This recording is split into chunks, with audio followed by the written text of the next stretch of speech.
হাৰ্দিক শুভকামনা জনালোঁ আপোনালোকক ইউটিউবৰ সকলো পৰিয়াললৈকে। মই আজি ছট পূজা চাবলৈ আহিছোঁ, এয়া আপোনালোককো দেখুৱাওঁ বুলি ভাবিছোঁ। এতিয়া লাচিত আহি উপস্থিত হৈছোঁ। এয়া আপোনালোকক দেখুৱাই আছোঁ কেনেকৈ ছট পূজা কৰিছে। সকলোবিলাক মানুহ আহি পেলাই এই নদীৰ কাষত এতিয়া গোট খাইছেহি আৰু তেওঁলোকে পূজা অৰ্চনা কৰি বহুতে ঘৰলৈ গৈ আছে আৰু বহুতবিলাকে এতিয়াও বন্ধ দি আছে।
थोड़ा छठ पूजा के बारे में बोलिए ना, हम तो आसामीज पीपुल है, हमको इतना मालूम भी नहीं है।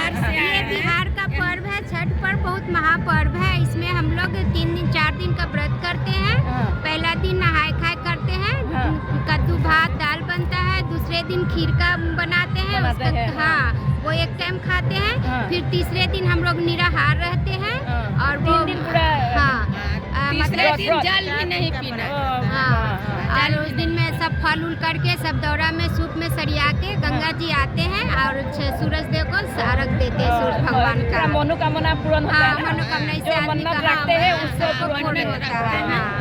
ये हिंदू का ही पर्व है। हाँ ये हिंदू में हिंदू का बिहार का ज्यादा महत्व। बिहार और यूपी का ही झारखंड ऐसा जगह का छठ बहुत बड़ा पर्व है। हम लोग का बहुत बड़ा पर्व है छठ पर्व। और ये 4 दिन का व्रत है। पहले हम लोग शाम में अर्घ पड़ता है, फिर सुबह में अर्घ पड़ेगा। आज पूरा रात आप लोग यहाँ पे रहेगा?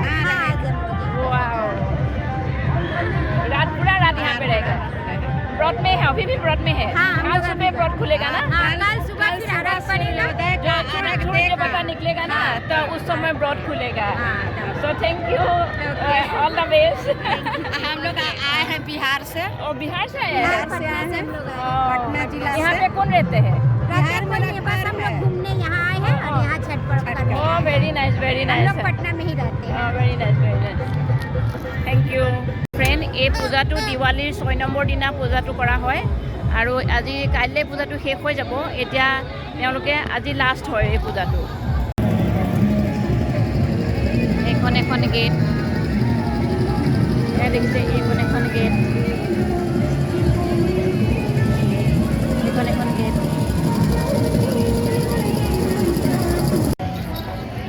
প্ৰায় এই নদীৰ ঘাটত প্ৰায় 2 কিলোমিটাৰমান হ'ব, 2 কিলোমিটাৰমান দীঘল তেওঁলোকে এই নদীৰ ঘাটটো সজাই তুলিছে।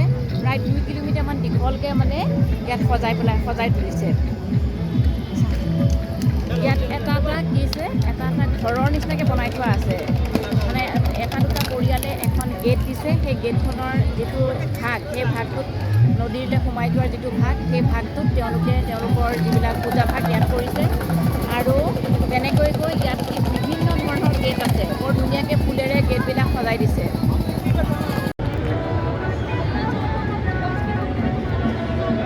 চ' ফ্ৰেণ্ড, এয়া দেখিছে, এয়া মহিলাসকলে বহি আছে আৰু এয়া কেনেকৈ খুব ধুনীয়াকৈ প্ৰসাদ, বুট, মগু, তাৰপাছত নাৰিকল, ফল মূল আদিৰে এনেকৈ ইয়াত সজাই থোৱা আছে।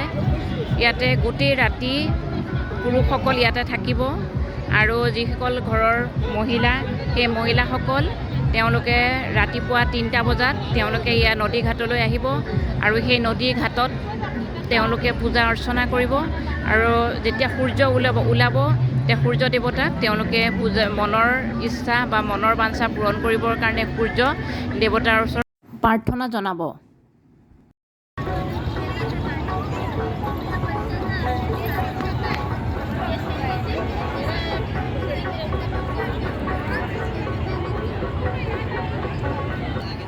দুইফালে কাপোৰ টানি দিছে, এইফালে পূজা ভাগ এয়া কৰা হৈছে।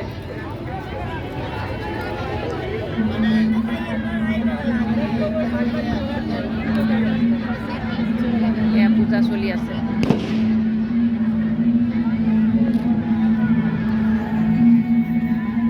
মনোময় দৃশ্য, এয়া চাওক পূজা ভাগ কেনেকৈ চলি আছে।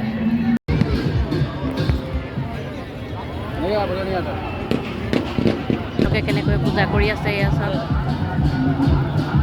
এয়া আপোনালোকক ছট পূজা দেখুৱাই আছোঁ।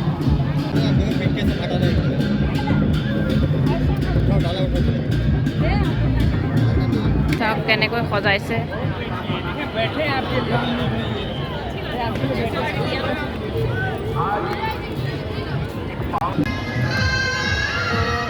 ছট পূজা চাই এয়া নদীৰ কাষত ছট পূজা চাই আজি এটা ভাল অনুভৱ, ভাল লাগিলে। এটা ফাৰ্ষ্ট টাইম এইটো অনুভৱ, মই আগতে এনেকৈ অহা নাছিলোঁ, এই ফাৰ্ষ্ট টাইম আহিছোঁ আৰু ভাল লাগিলে। তো এতিয়া আমি ঘৰলৈ উভতি যাওঁ। তো সেইকাৰণে ইমানতে মোৰ ভিডিঅ'টো শেষ কৰিছোঁ। যদি ভিডিঅ'টো ভাল পাইছে প্লিজ শ্বেয়াৰ কৰিব।